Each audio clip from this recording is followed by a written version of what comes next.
Asante sana, Your Excellency, the former Vice President and future President of this Republic, viongozi wa kanisa, members of parliament, colleagues, waumini wote, hamjambo. Happy Sabbath, happy day. Yangu hayatakuwa mengi sana. Your Excellency, this church, I have been in ile kanisa, mimi nakujaga kwa babu bila ruhusa yake. And I will tell you why, because this church originated from Umoja, and Umoja ni pale tu, ni barabara tu imetugawanyisha. So we now have an Umoja 1 SDA church, and now we have Umoja 2 SDA church. So on that side, which we have a ward called Umoja 2, watu wengi, they come to worship here. And we want to thank Babu Owino, because he's been a good host. Hajawahi fukuza watu wa Umoja 2. Akatukubalisha tukuje hapa, and we are very grateful.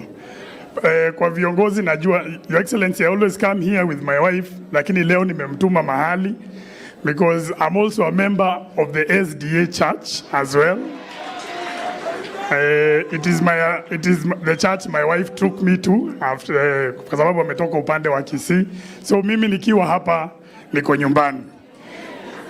First of all, let me thank the people of Embakasi West and even the leadership of this church, kwa sababu, Your Excellency, walinipatia kura, na hata recently when we had this issue ya the deputy whip, hii kiti unajua tumezungushwa. In fact, I should tell people it's been 5 months tukizungushwa hapa. The people, viongozi wengi wa makanisa walinipigia, including the leaders here, wakasema wataniombea. And finally, I think I returned here. Last time I was here, I was a member of parliament. Now I come back as the deputy minority whip. And I thank all of you for that opportunity. Your Excellency, because of time, you lead a very serious team, a committee that is trying to rectify some of the things that have gone wrong, Your Excellency. Na kama unakumbuka vizuri, last year, sisi as Azimio, when we were campaigning, we campaigned to try and save Kenya from the high cost of living and all those things that are bothering us. Your Excellency, I can assure you, the dream of these people remains alive, that one day this country, things will get better, Your Excellency. Na mimi ile kitu ningetaka kukuomba, in that committee, the discussion haifai tu kuwa ni tuongeze kiti ya prime minister ama kiti ya leader of the opposition. We must talk about the cost of living, Your Excellency.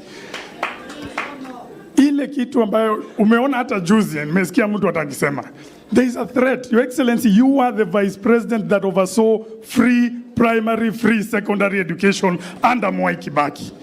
It would be terrible if such a thing can be lost. Tuanze kuona watoto wetu wanalipishwa secondary education, wakati wewe na Kibaki mulitupatia free secondary education. That is something, Your Excellency, we must fight for.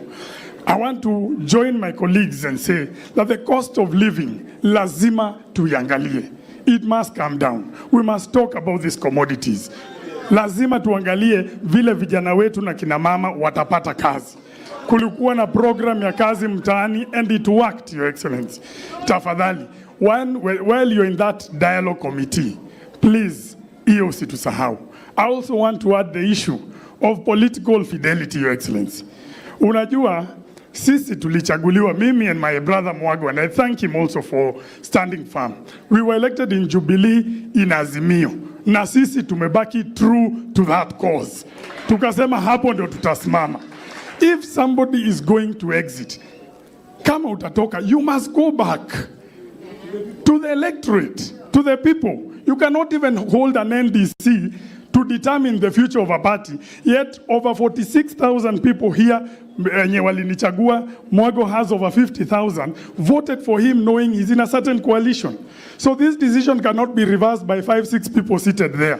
So, Your Excellency, I want to beg you that even this issue of Jubilee, tafadhali, utushikilie hapo, because hakuna haja tutengeneze viti za leader of opposition, and yet we are destroying democracy, Your Excellency.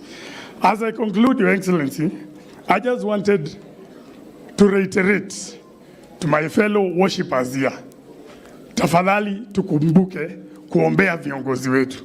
Let us remember this gentleman who is here, because he has the potential to lead this country from the poverty that we're experiencing. Your Excellency, sisi tutasimama na wewe, na niwakumbushe, I have a favorite verse. Paul wrote 2 letters to Timothy. In the first letter, he gave instructions on worship, that we must pray for all leaders, for all people, kings, so that we may live peaceful and quiet lives. Your Excellency, we are going to pray for you. Na mimi naamini kuna mahali utatufikisha. Finally, nikitaka kuweko, I want to congratulate this church for the 25 years ambao wamefika, na pale wamefika sisi tutaendelea. Babu, hii kanisa ni yetu na wewe, tutasaidiana, tutaendelea hapa, tuhakikishe hii kanisa imeenda mbele. I'm grateful, Your Excellency, you will come back because hapa tuko na safari. Asanteni sana, watu wa Embakasi West, mimi nataka kuwashukuru sana na mkumbuke safari tuko hapa. Mumekubali? Asanteni sana na Mungu awabariki. Thank you very much. Asante sana Mheshimiwa Mwenje. Sasa ningependa nichukue nafasi hii